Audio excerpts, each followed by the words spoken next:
Assalamualaikum warahmatullahi wabarakatuh. Perkenalkan, nama saya Devi Ramadhani. Saya seorang mahasiswa dari Fakultas Ilmu Sosial dan Ilmu Politik, Prodi Administrasi Publik, Angkatan 2020, Universitas Riau. Saya membuat video ini dalam rangka pemenuhan tugas UTS saya. Dan dalam video ini saya akan mewawancarai salah satu pemimpin organisasi salah satu kampusnya. Dan baik, kita sudah bersama Bang Faris Munir, kerap disapa Bang Faris. Beliau adalah seorang pemimpin salah satu organisasi di kampusnya, dan organisasi tersebut bergerak di salah satu kecamatannya.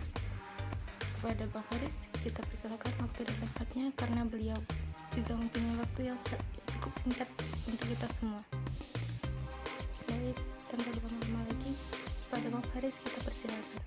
Baiklah, kita sudah bersama salah satu mahasiswa yang cukup aktif di organisasi di kampusnya. Mari kita ajukan beberapa pertanyaan kepada abang ini. Kita telah bersama Abang Faris.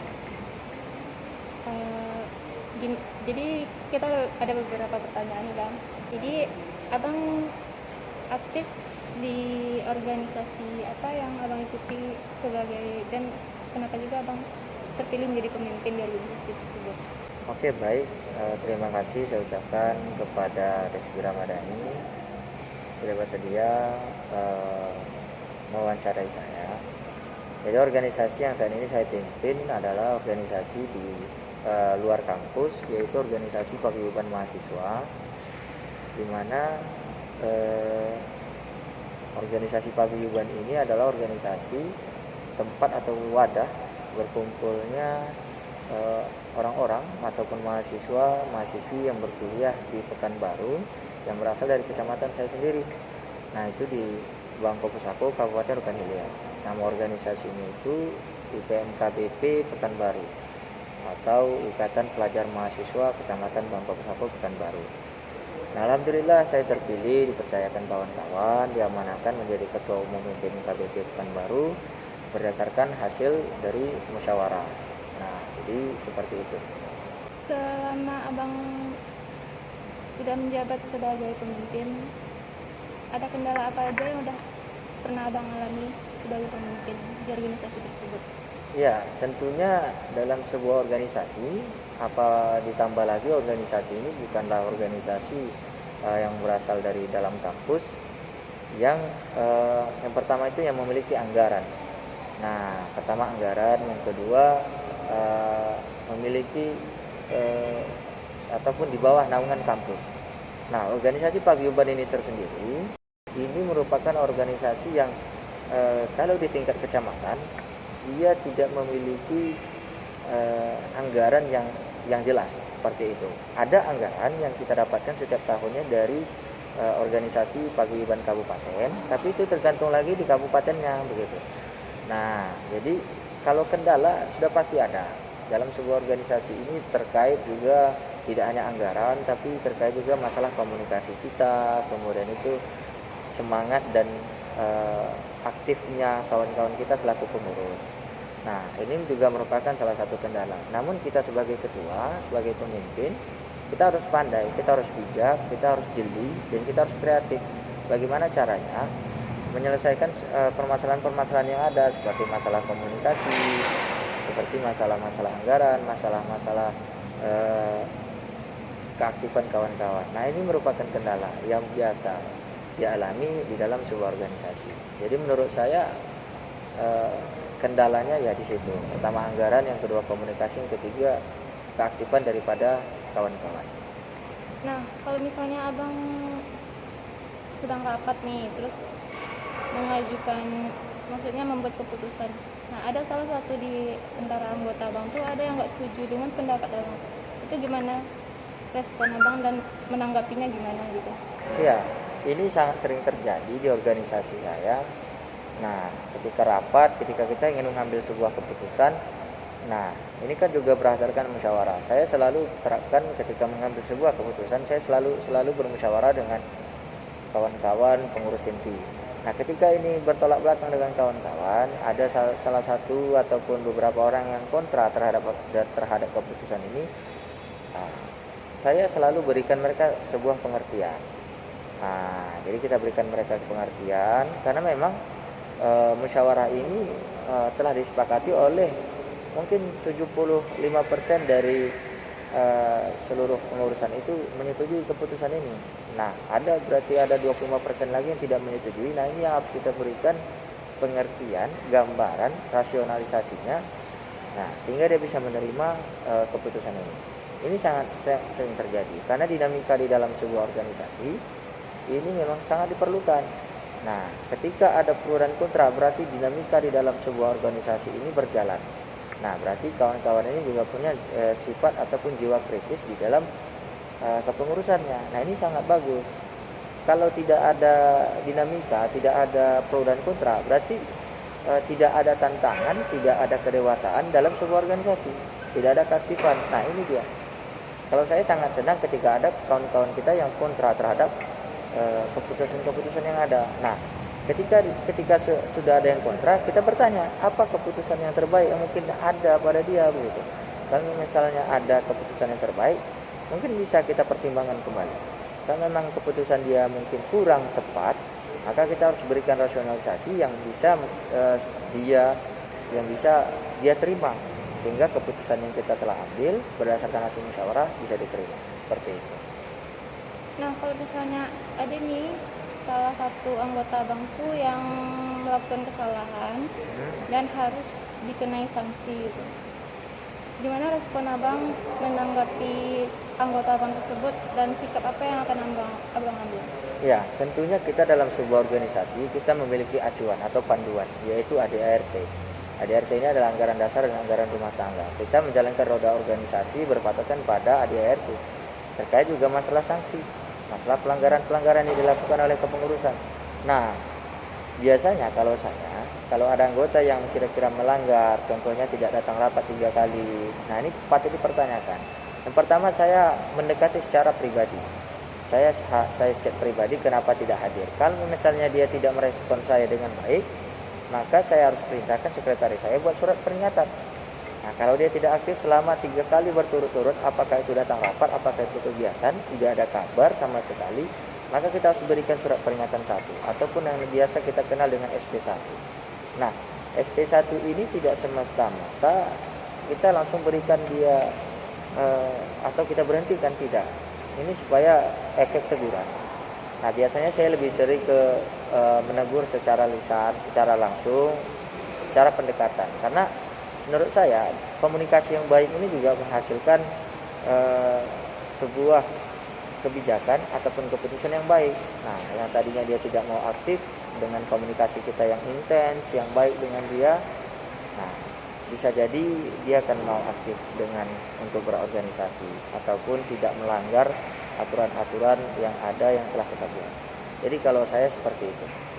Berarti lebih baik komunikasi secara langsung ya? Ya, komunikasi itu sangat penting menurut saya. Baik, ya. Terus apa arti tanggung jawab seorang pemimpin bagi abang? Ya, kalau arti tanggung jawab bagi saya selalu mengedepankan sebuah tanggung jawab dalam sebuah organisasi yang saya pimpin ataupun organisasi yang saya jalani. Nah, saya memiliki beberapa cara dan prinsip agar organisasi ini saya tidak biarkan semena-mena, atau saya tidak menjalankannya sesuai dengan panduan yang ada, sesuai ADART. Nah, yang pertama, saya selalu mencintai dan juga saya selalu menganggap organisasi ini adalah milik saya. Ketika sudah saya cintai organisasi ini, ketika saya sudah menganggap organisasi ini adalah milik saya, maka saya tidak akan membiarkan organisasi ini berjalan tanpa pemimpin yang tegas, tanpa pemimpin yang jelas, begitu. Nah, tanggung jawab dalam sebuah organisasi dari seorang pemimpin ini sangat perlu. Tanggung jawab dari semua hal, dari pertama mungkin dari keanggotaan struktural, kemudian itu menjaga nama baik organisasi di luaran. Nah, kita selaku pimpinan ini adalah cerminan dari satu organisasi. Mereka mungkin nggak pandang anggota, pandang pemimpinnya. Maka kita selaku pemimpin harus mencerminkan organisasi ini yang baik dari tingkah laku kita, wibawa kita selaku seorang pemimpin, komunikasi yang baik. Nah, ini salah satu bentuk tanggung jawab kita selaku pemimpin agar kita ini menjadi pimpinan, menjadi ketua benar-benar bertanggung jawab seperti itu. Kita membuat program, nah program ini betul-betul bertanggung jawab kita laksanakan. Kalau memang tidak bisa terlaksana, maka kita harus berikan rasionalisasi yang tepat agar bisa diterima oleh khalayak ramai. Jadi menurut saya sangat penting tanggung jawab harus dimiliki oleh setiap pimpinan, oleh setiap ketua yang mengetuai sebuah organisasi. Selama abang memimpin organisasi tersebut, kegiatan apa aja yang udah pernah abang lakukan dalam organisasi tersebut? Oke, baik. Untuk kegiatan, nah saya di sini sudah menjabat sebagai ketua umum itu sudah hampir kurang lebih 7 bulan, dan ini di masa pandemi juga kegiatan itu lebih banyak kita lakukan secara daring atau secara online. Adapun kegiatan yang kita lakukan secara langsung turun ke masyarakat, nah itu kita langsung ikut membantu Satgas Covid itu di kampung halaman, karena memang beberapa mahasiswa banyak yang sedang di kampung, perkuliahannya di kampung. Ikut kita membantu mensosialisasikan protokol kesehatan. Nah, kemarin ketika sedang marak-maraknya wabah, marak-maraknya penyemprotan, kita ikut membantu, bagikan masker segala macam. Nah, di momen Ramadan ini juga kita buat kegiatan bagi takjil gratis seperti itu. Nah, untuk kegiatan-kegiatan yang lain kita juga mengadvokasikan setiap permasalahan-permasalahan yang ada di kecamatan kita, apakah masalah jalan, apakah masalah perusahaan, pencemaran lingkungan. Ini kita juga bantu melalui bidang-bidang kita yang ada, yang telah kita buat. Nah, menurut saya kegiatan itu tidak bisa kita lakukan banyak, karena kondisi pandemi ini kita harus berlawanan dengan protokol kesehatan. Cukup membatasi itu. juga. Ya, cukup kita membatasi. Nah, kegiatan rapat juga sering kita lakukan secara online. Nah, karena memang kita selaku mahasiswa juga kita yang juga sebagai pelopor untuk protokol kesehatan ini seperti itu. Mana-mana kita harus pakai masker, cuci tangan. Nah, agar wabah ini cepat berakhirlah di negeri kita tercinta. Dan biar kita jadi panutan juga ya Bang? Ya, kita selaku mahasiswa memang kita harus jadi panutan untuk adik-adik siswa, untuk masyarakat. Nah, tujuan kita membuat organisasi, apalagi di organisasi kami ini juga berkaitan dengan masyarakat. Nah, kita harus menjadi contoh, corong di masyarakat seperti itu. Jadi, ya kegiatannya lebih ke sana sih sepertinya. Karena kalau mau buat turnamen kita tidak bisa. Nah, karena menimbulkan khalayak ramai seperti itu. Mungkin itu sih kegiatan-kegiatan. Nah, pertanyaan terakhir nih Bang. Ya. Visi dan misi apa yang akan Abang lakukan sebagai seorang pemimpin, atau harapan apa Ya. buat kedepannya? Tentunya kita memiliki visi misi. Tapi di organisasi ini, organisasi paguyuban ini, kita visi misinya telah diatur dalam ADART. Anggaran dasar, anggaran rumah tangga. Nah, kita ini sebuah organisasi yang independen, organisasi yang netral, no partai, no politik, organisasi yang bersifat kekeluargaan, organisasi yang berasaskan kekeluargaan, dengan tujuan kita menjadi sebuah organisasi sebagai tempat atau wadah bagi mahasiswa-mahasiswa yang berkuliah di Pekanbaru yang berasal atau berdomisili di Kecamatan Bangku Pusako. Nah, kita menjadikan wadah, kita menjadi fasilitator bagi mereka. Yang kedua, kita juga memiliki misi agar IPMKBP ini menjadi organisasi yang bisa dikenal tidak hanya di lingkup paguyuban kabupaten, tapi di luar non kabupaten. Jadi kita juga ingin menjadi contoh yang baik buat adik-adik, buat juga kawan-kawan mahasiswa. Mari berorganisasi yang baik seperti itu. Dan juga bermanfaat bagi masyarakat. Ya, bermanfaat bagi masyarakat, karena fungsinya di sana kita bermitra dengan pemerintah kecamatan. Nah, ini tujuan kita agar bisa memfasilitasi kawan-kawan nantinya. Nah, ini tujuan saya. Kawan-kawan yang mana-mana yang sudah selesai kuliah, ini mereka bisa punya tempat untuk bertanya mengenai pekerjaan. Nah, dikarenakan di kampung kami ini banyak ya perusahaan-perusahaan yang di bawah naungan Chevron, yang pada tahun ini akan beralih menuju ke Pertamina. Ini sama-sama kita juga perjuangkan. Nah, masyarakat di sana, inilah tujuan kita, visi misi saya. Jadi PMKBP ini menjadi garda terdepan juga, bersama-sama dengan masyarakat, bersama-sama dengan pemerintahan. Mari sama-sama kita selamatkan karyawan-karyawan tempatan agar nantinya bisa dapat bekerja setelah bergantinya Chevron ke Pertamina. Yang kedua, kita juga menjadi contoh yang baik masyarakat, bahwasanya mahasiswa Bangka Busake ini banyak yang aktif. Terus kita juga berikan pelajaran-pelajaran, materi-materi yang bagus untuk kawan-kawan. Kita menjadi wadah, menjadi tempat mereka bertanya. Jadi mana keluarga-keluarga yang mungkin susah menjenguk keluarganya, anak-anaknya, ponakannya, adik-adiknya di Pekanbaru, mereka tidak khawatir lagi, karena kami juga salah satu tempat untuk mereka bertanya, tempat untuk mereka meminta pertolongan di Kota Pekanbaru. Tempat untuk berbagi komunikasi. Ya. Dan tujuan yang paling pentingnya adalah mengharumkan nama kecamatan dan juga nama kabupaten tercinta. Seperti itu. Baik Bang, sekian beberapa pertanyaan dari saya. Ya. Terima kasih banyak atas waktunya Bang. Ya, sama-sama. Terima kasih. Semoga organisasinya semakin terus maju. Amin. Dan pemimpinnya juga semakin baik ke depannya.